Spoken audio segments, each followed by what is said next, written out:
Ötən gün Zaqatalada çay yığımını təqdim etmişdik. Lənkəranda da mövsümün ilk çay yığımına başlanılıb. Yığım bir qədər gecikib, məhsuldarlıq da ötənlə nisbətən azdır. Fermerlərin üzləşdikləri digər çətinliklər də var. Əməkdaşımız Pərvanə Əliyeva hazırladığı sujetdə onlara da toxunub izləyək.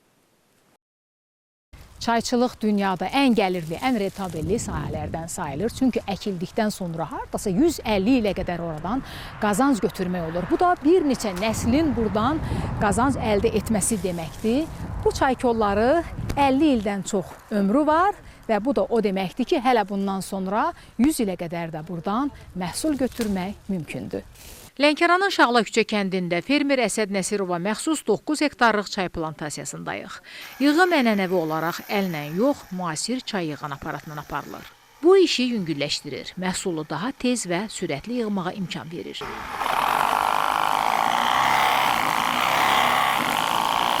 Günə 200 kilo, 150 kilo çay darıram. Günlük 50-60 manat alırıq. Aparat da gözəldir. Darırıq, allarımız ağramır. Qeyri-sabit, yağışlı hava fleşlərin inkişafına ləngitdiyi üçün mövsümün ilk yığımı 10-15 gün gecikib.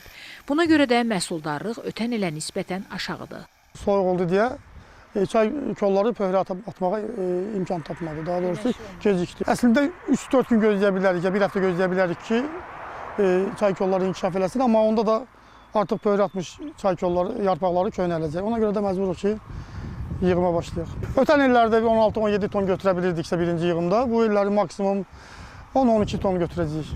Amma fermerlər nikbindir. Çünki hələ qarşıda 3-4 yığım var. Bundan sonra havalar daha isti keçəcək ki, bu da damla suvarma sistemi tətbiq olunan təsərrüfatda yüksək məhsuldarlığa zəmin yaradacaq.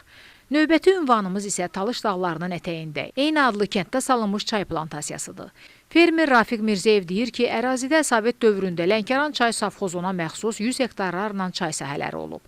Burada yetişdirilən çay yüksək keyfiyyəti ilə seçilib. Ərazidə hazırda 6 hektar sahədə yeni çay sahəsi salınıb. 7 ildir əkilən kollardan artıq 3-cü ildir məhsul götürülür. Amma təsərrüfatçılar min bir zəhmətlə becərdikləri yaşıl çay yarpağını sata bilmirlər. Daha doğrusu, qiymət aşağı olduğundan fermerlərə sərf eləmir. 7 ilin kollarıdır. 3 ildir dərimimiz var da, məhsul götürürük. Birinci ili 6 ton götürdük, səhv eləmirəmsə.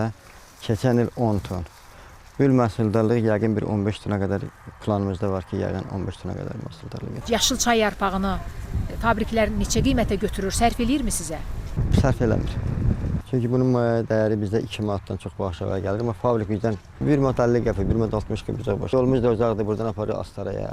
Fevral ayından etibarən burada görülən işlərə, budama, gübrə, belləmə, alaq otların təmizləməsi və digər agrotexniki işlərə küllü miqdarda pul vəsait xərcləyirik. Mən indi bu yarpağı, yaşıl yarpağı yığıb, emal müəssisəsində 1 manat 40, 1 manat 50 qəpiyə satmış olsam, küllü miqdarda ziyan eləyəcəm. Bəzi fermerlər çıxış yolunu çayı özləri emal etməkdə tapıblar. Bu dəfə isə başqa bir çətinliklə üzləşiblər. Dövlətdən gözlədiyimiz dəstək budur ki, bunun satışı ilə bağlı bizə mümkün qədər kömək edilsinlər. Kənardan gətirilən keyfiyyətsiz çayların Lənkəran çay, Astara çay adı ilə satışının qarşısını ala bilsinlər. Vaxtilə dünyada tanınan, müxtəlif mükafatlar olan təmiz məhsulumuzu satıb əldə qazanc edə bilək. Qeyd eləyək ki, Azərbaycanda çay əsasən Lənkəran və Astarada yetişdirilir. Hazırda Lənkəranda 540, Astarada 230 hektar olmaqla ölkəmizdə ümumilikdə 1000 hektara yaxın çay sahəsi var. Pərvanə Əhməd qızı Eldəniz Qurbanov, Lənkəran.